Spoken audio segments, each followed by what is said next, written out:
আল্লামা সাঈদ আহমদ পালনপুরী তিনি বলেছেন, যখন কোনো ব্যক্তি পেরেশানির মধ্যে থাকবে, দুঃখের মধ্যে থাকবে, অসুস্থর মধ্যে থাকবে, তিনি বলেছেন যে ব্যক্তি আমলটি করবে রব্বি কারীম তার সকল সমস্যা সমাধান করে দিবেন। বলেন সুবহানাল্লাহ।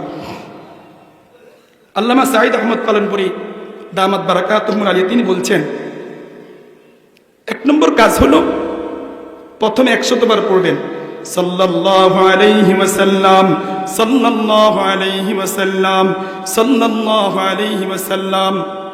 আল্লামা সাঈদ আহমদ পালনপুরী রাহমাতুল্লাহি আলাইহি বলেন, যখন কোনো ব্যক্তি পেরেশানির মধ্যে থাকবে, কোনো ব্যক্তি অসুস্থতার মধ্যে থাকবে, বড় কোনো মামলা মোকদ্দমার মধ্যে থাকবে, তার সন্তানের বিবাহ হয় না, মেয়ের বিবাহ হয় না, যুবক বিবাহ করতে পারতেছে না, এই আমল যখন কোনো ব্যক্তি করবে আল্লাহ পাক রব্বুল আলামিন তার প্রয়োজনগুলো রব্বুল আলামিন পুরা করে দিবেন। এক নম্বর পবিত্র অবস্থা আপনি 100 বার পড়বেন সাল্লাল্লাহু আলাইহি ওয়াসাল্লাম, সাল্লাল্লাহু আলাইহি ওয়াসাল্লাম।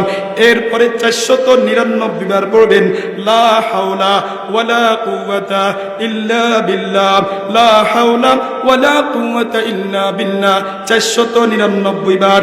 এরপরে পড়বেন লা হাওলা ওয়ালা কুওয়াতা ইল্লা বিল্লাহিল আলিয়্যিল আযীম।